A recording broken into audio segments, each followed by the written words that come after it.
안녕하세요. 뉴스반장입니다. 존경하는 국민 여러분, 보훈은 희생과 헌신에 대한 최소한의 예우이자 국가가 마땅히 해야 할 책임과 의무입니다. 모두를 위한 특별한 희생에는 특별한 보상이 주어져야 합니다. 독립운동하면 3대가 망하고 친일하면 3대가 흥한다는 말은 이제 영원히 사라져야 합니다. 국가와 공동체를 위한 희생이 합당한 보상으로 돌아오는 나라, 모두를 위한 헌신이 그 어떤 것보다 영예로운 나라가 되어야 합니다. 이재명 정부는 책임과 의무를 다할 것입니다. 국가 유공자와 유가족 여러분이 자부심과 긍지를 느끼고 품격을 더할 수 있도록 예우는 더 높게, 지원은 더 두텁게 할 것입니다. 국가를 위한 희생에 합당한 보상이 이루어지게 할 것입니다. 이재명 대통령이 취임 후 처음 맞이한 현충일인데요. 이재명 대통령은 자세부터 남달랐습니다. 나라를 사랑하는 마음과 국가 유공자를 향한 진심이 말이 아닌 행동으로 드러났는데요. 국가를 위해 목숨을 바친 분들에 대한 깊은 존경과 그 유가족을 향한 따뜻한 시선에서 진정한 지도자의 품격이 느껴졌습니다. 이재명 대통령은 취임 사흘 만에 열린 제70회 현충일 추념식에 참석했는데요. 단순한 형식적 참석이 아니라 국가를 지키다 희생된 분들의 이름을 한 분 한 분 직접 호명하며 그 무게를 온몸으로 끌어안았습니다. 해군 해상 초계기 추락 사고로 순직한 박진우 중령, 이태훈 소령, 윤동규 상사, 강신원 상사, 그리고 화재 현장에서 순직한 임성철 소방장의 이름이 하나하나 호명됐는데요. 이재명 대통령의 이 같은 모습은 국가의 책임을 결코 잊지 않겠다는 다짐이었습니다. 이재명 대통령은 모두를 위한 특별한 희생에는 반드시 특별한 보상이 주어져야 한다고 강조했는데요. 보훈은 선택이 아니라 국가가 마땅히 해야 할 최소한의 의무라는 점을 분명히 했습니다. 국가 유공자가 존중받고 유가족이 자부심을 느끼는 나라, 그것이 이재명 대통령이 말하는 정의로운 대한민국인데요. 특히 대통령은 오랜 왜곡된 인식을 바로잡아야 한다고 강조했습니다. 독립운동을 하면 3대가 망하고 친일하면 3대가 흥한다는 말은 이제 영원히 사라져야 한다고 단언했는데요. 이 한마디에 보훈 철학의 중심이 고스란히 담겨 있었고 대한민국의 정체성을 되살리겠다는 강한 의지가 느껴졌습니다. 또한 밤을 새워 조국을 지키는 군 장병들, 위험한 재난 현장에서 목숨 걸고 뛰는 소방관들, 범죄와 맞서 싸우는 경찰관들에 대해서도 언급했는데요. 이들의 복무 여건을 개선하고 국가가 먼저 책임지는 체계를 만들겠다고 약속했습니다. 국민을 지키는 제복 입은 시민이 외롭지 않도록 그 뒤에는 반드시 대한민국이 서 있겠다고 약속했는데요. 이 모습이 바로 나라다운 나라의 대통령인 거죠. 비교할 바는 아니지만 내란 음모와 계엄령 기도로 탄핵당한 윤석열의 모습과는 클래스 자체가 달랐습니다. 비교할 바는 아니지만 내란 음모와 계엄령 기도로 탄핵당한 윤석열의 모습과는 클래스 자체가 달랐습니다. 윤석열은 보훈을 정치쇼로 이용했고 순직자 가족을 이용하면서도 정작 희생자들을 기리는 진심은 없었는데요. 용산 구중궁궐에 틀어박혀 유가족의 외침조차 외면했던 윤석열과 달리 이재명 대통령은 처음부터 달랐습니다. 이재명 대통령은 말이 아닌 행동으로 보였는데요. 유공자와 유가족의 삶에 실질적인 변화가 찾아오도록 하겠다는 의지를 분명히 했습니다. 예우는 더 높게, 지원은 더 두텁게 하겠다는 말 속에는 그간 홀대받아온 국가 유공자들에 대한 실질적 전환이 담겨 있었는데요. 나라를 사랑하는 진정성은 말이 아니라 실천에서 드러나는 거죠. 이재명 대통령은 그 첫걸음부터 국민과 함께하는 대통령, 역사 앞에 당당한 대통령의 길을 걷고 있는데요. 우리는 이런 대통령을 지지하고 응원해야 합니다. 이제는 정의가 존중받고 희생이 보상받는 나라로 나아가야 하는데요. 그 중심에 이재명 대통령이 서 있습니다. 이재명 대통령이 취임하자마자 충격적인 폭로들이 줄줄이 쏟아지고 있는데요. 많은 국민이 설마 이게 사실일까 싶어 고개를 젓지만 이미 드러난 진실은 전혀 다른 이야기를 하고 있습니다. 만약 그동안 제기된 의혹들이 사실이라면 상황은 심각한데요. 이 나라는 아무런 공식 권한도 없는 대통령의 부인이 남편을 바지사장처럼 앞세우고 실질적 권력을 자신이 쥐고 흔들었다는 얘기입니다.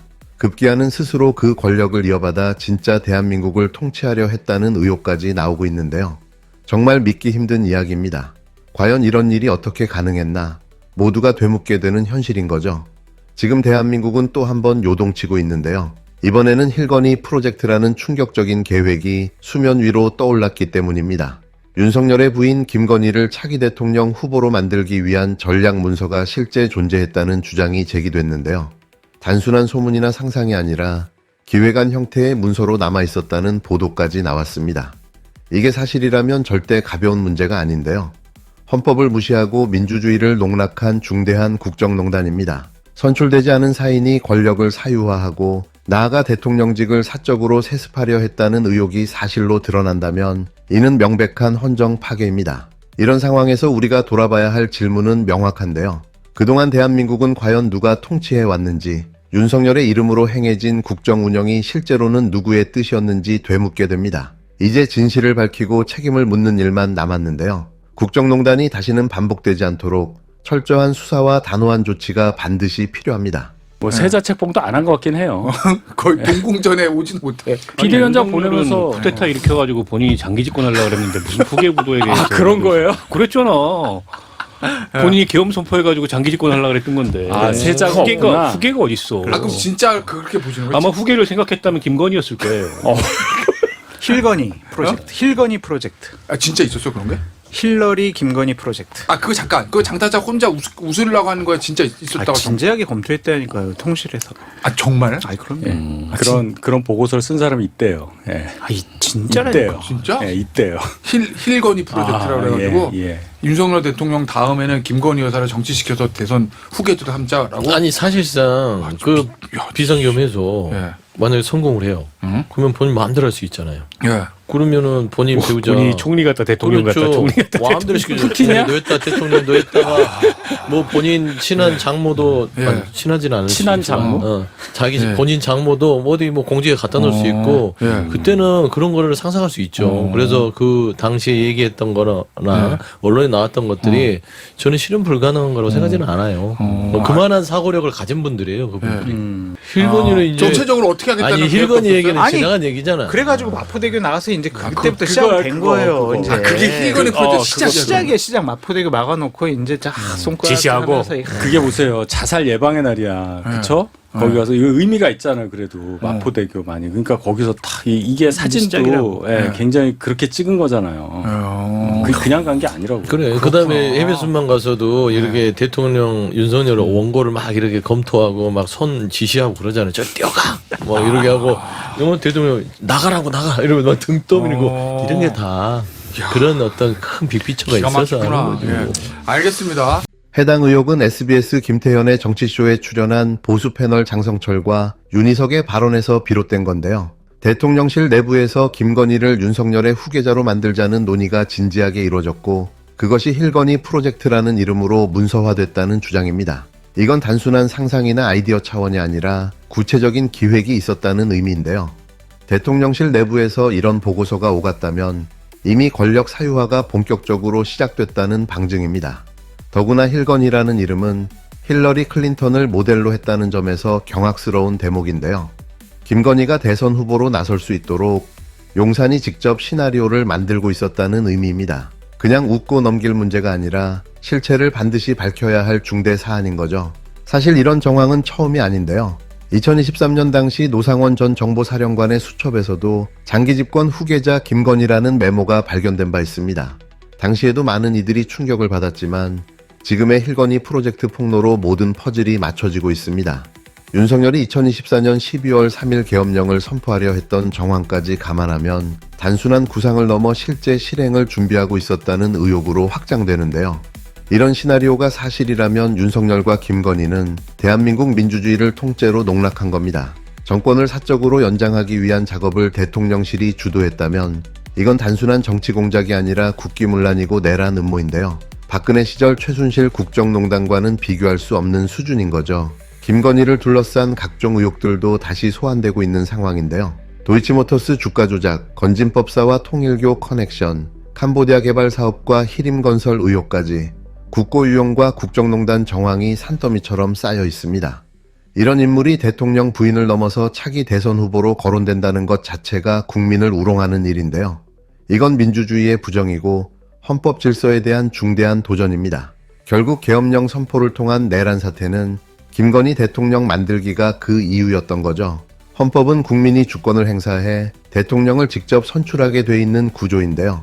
정권 내부에서 밀실에서 후계자를 정하고 사전 기획했다면 이건 헌법 파괴이고 민주주의 부정입니다. 윤석열과 김건희가 짜놓은 이 시나리오는 명백한 국정농단이며 그 핵심에는 권력을 사유화하려는 욕망이 자리하고 있는데요. 언제부터 대한민국이 북한이 되어버린 걸까요? 권력을 부인에게 세습하려는 모습은 북한 독재 체제와 다를 바가 없는데요. 이 무식한 짓을 현실로 옮기려 했다는 점에서 더욱더 충격적입니다. 5일 마침내 윤건희 3종 특검법이 국회를 통과했는데요. 이제 대통령은 이재명 대통령입니다. 그렇게 끝까지 거부권을 휘둘렀던 윤석열은 사라졌는데요. 거부권 행사 자체가 불가능해졌다는 뜻이며 이 법안들이 제가되는 건 사실상 시간 문제라는 이야기입니다. 이제부터 윤석열과 김건희에 대한 본격적인 특검이 시작되는데요. 물론 힐건희 프로젝트에 대한 의혹도 포함됩니다. 이 사건들은 따로 떼어볼 수 없는 사안인데요. 이 모든 사태가 정권 사유화와 장기 집권이라는 동일한 목적 아래 움직인 범죄이기 때문입니다. 이 모든 실체를 완전히 파헤쳐야만 헌정 질서를 다시 바로 세울 수 있는데요. 제 결론은 이렇습니다. 힐건희 프로젝트가 실제했다면 윤석열 정권은 이미 그 순간부터 국민을 배신했고 헌정을 파괴한 정권입니다. 김건희를 차기 대통령으로 만들겠다는 시도는 단순한 농담이 아니고 개인의 일탈도 아닌데요. 이건 용산 권력 핵심부가 대한민국 민주주의를 정면으로 조롱하며 기획한 중대한 범죄입니다. 지금 이 순간에도 국민은 무너진 정의를 되돌려야 할 책임을 짊어지고 있는데요. 특검과 진상규명, 그리고 관련자 전원에 대한 엄정한 처벌은 선택이 아니라 반드시 이행해야 할 국민의 의무입니다. 민주주의는 쇼가 아닌데요. 국민은 권력을 연장하려는 집단의 장기 집권 놀이에 이용당할 대상이 아닙니다. 힐건희 프로젝트, 무엇을 상상하든 그 이상의 음모, 이게 사실이었습니다. 그리고 대통령이 되고 나니까 아무도 대할 수 없고 그리고 집에 가면 무시당하고 그게 즐거움이 멋있어 술 마시는 거지. 그게 더 큰 문제였다는 아니 근데 건. 그런 모습을 옆에서 다 본 거 아니에요. 국민의힘 의원들이 당 대선 당시에 이미 유세하고 그걸 뭐 신용환 교수만 알겠습니까? 그러니까 신용환 교수 같은 경우는 그걸 보고 난 여기 못 있겠다고 나온 거예요. 얘는 분명히 문제 생긴다. 그러니까 또 근데 나머지 뭐 대통령실의 비서관들이 그렇게 대통령을 무시하는 거예요. 자기들 다 보니까 앞에서. 그 김건희 말만 들었다는 거 아니에요. 김대남 씨 이야기도. 근데 뭐 그렇다고 그 여성분도 꼭 그렇게까지 이렇게 잘 하지는 않았던 걸로 알고 있는데. 잘했다 못했다기보다 열심히 하셨지. 지금 이 특검 거리들 봐봐. 이거만 있겠어? 별건도 나오면 한다는 거 아니야. 대선 과정에서도 어떤 역할을 했고 그리고 한덕수 전 대행을 낙점한 사람도 김 씨다. 예. 김 여사일 가능성이 매우 높다. 그거는 부부 커넥션이 있었다는 거 아닌가? 부인 커넥션? 내란 관여하고 연결된 게 또 뭐냐면 대통령 프로젝트예요. 김건희. 진짜. 내란 관여를 했고 그것이 자기의 이익하고도 맞는 거야. 내가 영구집권해야 되거든. 내가 이제. 근데 실제 어제 처음으로 그 얘기가 나왔어요. 예전에 힐건이라고 불렀대. 힐건이 프로젝트. 정권 초기였죠. 윤석열 정부 초기에 총수가 저한테 야 김건희가 움직이는데 움직이지. 근데 대통령 되려고 해. 그래가지고 내가 정권 초에 말했어. 정권 초에. 해가지고 내가 보기에 저거는 자기가 대통령 되려고 하는 거야. 아니야. 남편은 멍청하고 자기가 볼 때 다음은 자기가 하려고 그러는 거라고 내가 말했거든요. 다 맞는데 그건 미친 짓이지. 말이 안 돼. 얘기. 라고 준혜가 했고 저는 대통령 당선되자 얼마 되자마자 이 김건희 다음 대통령 하려고 그러는 것 같은데. 나중에 실행에 옮긴 것이고 김건희를 대통령으로 만들려고 하는 거구나. 내가 처음 생각했던 거는 대통령실 사진 올릴 때 대통령실에 김건희 사진 중심으로 막 올렸잖아요. 초반에. 김건희가 가운데 있는 거 시작해가지고. 처음에는 그냥 그 대통령실 홈페이지가 무슨 인스타냐 김건희 그렇게만 말했는데 그게 아니고 저는 저거는 자기가 다음에 나오려고 하는 거다. 그래서 정권 초기부터 김건희가 진짜 꿈을 꿨는지 좀 진짜 꿈을 꿨다니까. 물어봤는데 취임식 날 그 윤석열 취임식 날 아주 더웠어요. 더웠는데 그때 비도 안 오고 그랬는데 약간 비가 오고 무지개가 떴습니다. 맞아. 네, 쌍무지개가. 무지개 떴죠. 근데 쌍무지개가 떠서 대통령 취임식 때 사람들이 다 앞을 보다가 뒤를 봅니다. 쌍무지개. 그리고 사진을 찍습니다. 근데 이 얘기를 명태균 씨한테 물어봐요. 김건희 여사가. 이게 무슨 의미냐? 야, 쌍무지개가 떴는데 선생님 이게 무슨 의미입니까? 그랬더니 명태균이 뭐라고 했냐면 사모님이 천관이어서 그렇습니다. 이 나라에는 태양이 둘입니다. 그랬더니 김건희가 너무 좋아하더래. 너무 좋아하더래. 그리고 나서는 그냥 꿈 해몽처럼 그냥 덕담해 준 말인데 이걸 이렇게 좋아한다고 얘기했는데 힐거니까지는 모르는데 힐러리 클린턴에 대한 그 행보들 그리고 미셸 오바마에 대한 그 행보를 저기 대통령실에서 그 찾아봐요. 분석해 가지고 그 보고서를 만든 건 분명히 있어.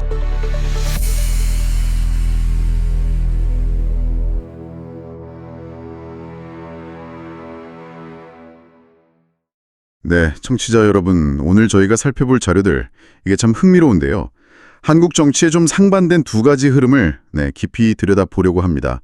하나는 이재명 대통령의 보훈 관련 메시지고요. 또 다른 건 김건희 전 영부인을 둘러싼 의혹입니다. 아주 중대한 사안이죠. 자, 이 자료들 속 핵심 정보들 한번 제대로 파헤쳐보죠. 먼저 그럼 이재명 대통령의 현충일 행보부터 볼까요? 자료 보니까 추념식에서 순직자들 이름을 직접 호명했다고요. 해군 초계기 사고의 박진우 중령, 이태훈 소령, 또 임성철 소방장 같은 분들요. 이게 단순히 이름 부르는 걸 넘어서 뭔가 국가의 책임을 좀 더 분명히 하려는 그런 의도로 보여요. 네, 맞습니다. 여기서 또 주목할 만한 게 그 특별한 희생에는 특별한 보상이 따라야 한다. 이 메시지거든요. 특히 그 독립운동하면 3대가 망하고 친일하면 3대가 흥한다. 이런 얘기 있잖아요. 이걸 바꾸겠다는 의지가 아주 강하게 드러나요. 그러니까 희생이랑 헌신이 제대로 존중받는 나라, 그런 비전을 보여주는 거죠. 예우는 높이고 지원은 두텁게 하겠다. 이런 약속도 있었고요. 네, 이전 정부들이랑은 확실히 좀 다른 접근이다. 이걸 자료가 딱 짚어주네요. 그럼 이 메시지가 기존 보훈 대상자나 가족들한테는 구체적으로 어떻게 다가간다고 자료는 보나요? 좀 기대하는 바가 있을까요? 자료 분석을 보면요. 이런 직접적인 호명이나 메시지가 유가족들한테는 큰 위로가 된대요. 또 국가가 잊지 않았다는 그런 확신도 주고요. 단순히 돈으로 보상하는 걸 넘어서서 사회 전체 인식도 좀 바뀌고 명예도 회복되지 않을까. 이런 기대를 갖게 한다는 거죠. 네, 실질적인 지원 확대 정책이랑 맞물려서 진정성을 보여주려는 시도를 읽힙니다. 이렇게 과거 희생을 기리고 국가 책임을 강조하는 움직임이 있는데 참 대조적으로 말이죠. 자료는 이전 정부 관련해서 미래 권력에 대한 좀 다른 아주 충격적인 이야기를 하고 있어요.